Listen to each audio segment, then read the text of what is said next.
So, this is what happened lately, May 9, 2026.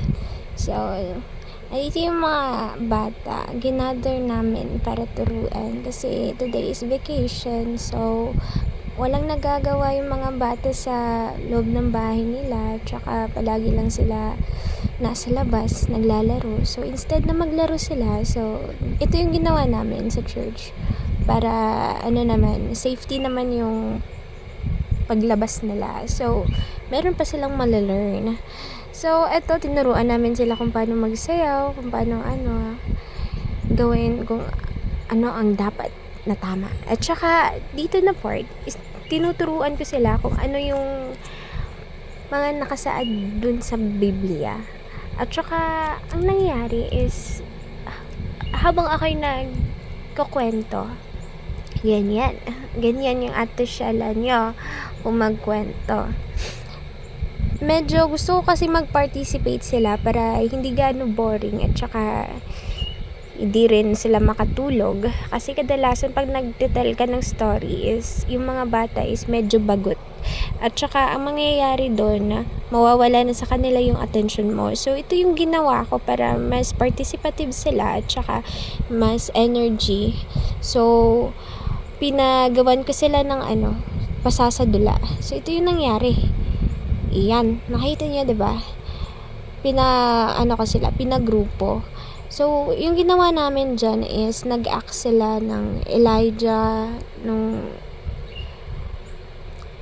nagsamba si Elijah dun sa kay Lord na paulanin kasi 3 years nang hindi umuulan dun sa Israel dahil sa mga nagawa nilang mga kasalanan.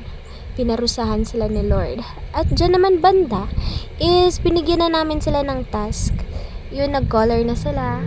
At saka mas okay kasi nagpa-participate sila. Hindi sila wag teacher, ayoko. Hindi sila ganyan. At saka yung gusto ko sa kanila is parang sabik na sabik yung mga bata talaga. So next siguro is yung gagawin namin.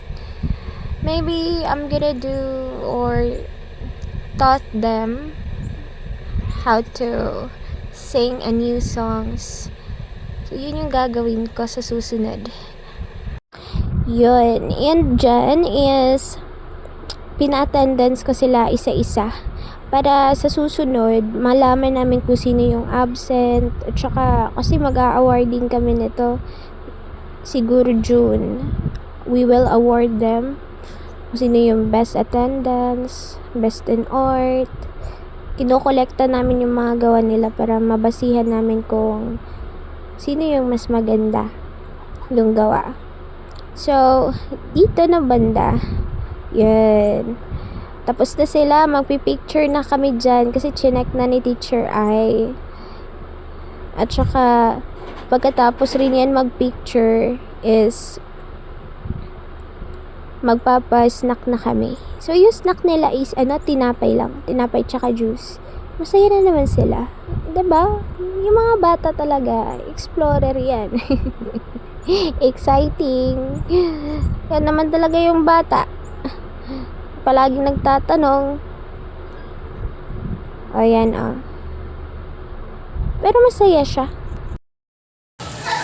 Next Saturday. So, we are here at the gym. At ito, tinuruan namin yung mga bata. Asa na ba sila? Sa church na siya. Yun. Yung iba naglalaro na, tapos na. Thank you for watching, everyone.